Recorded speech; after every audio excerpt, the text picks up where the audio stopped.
Moi, je m'appelle Franck Bonnoy, donc je suis enlumineur et copiste professionnel à Provins, en Seine-et-Marne. Mon parcours professionnel est un petit peu compliqué. J'ai fait des études dans l'industrie et pour des soucis à la fois éthiques, de santé et parce que le moment était venu pour moi de changer, j'ai fait une reconversion professionnelle et j'ai suivi une formation de 2 ans à l'Institut supérieur européen de l'enluminure et du manuscrit d'Angers.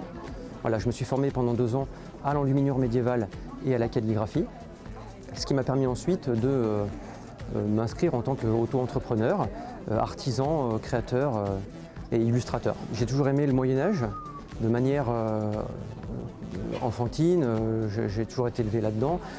J'aimais beaucoup la peinture, j'ai toujours été peintre de figurines et de petits tableaux.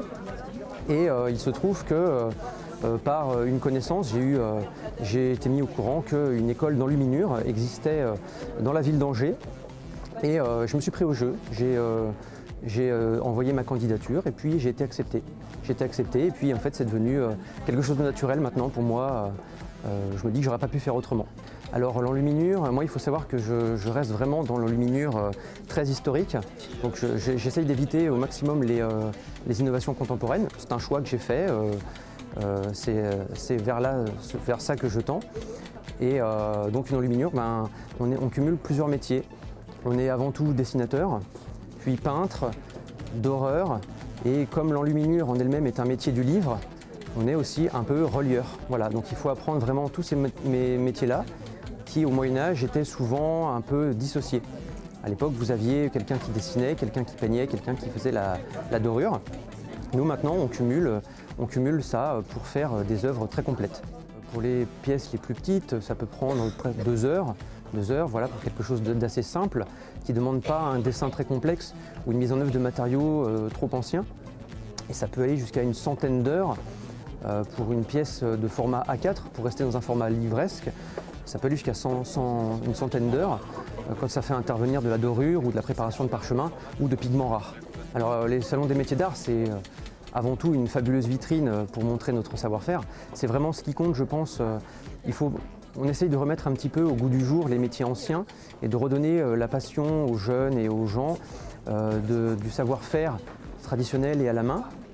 Et je pense que pour ça, les salons des métiers d'art tels que celui-ci, c'est une formidable opportunité. On peut présenter à la fois notre métier, à la fois nos créations et vendre des objets ou des choses qu'on a fabriquées avec passion.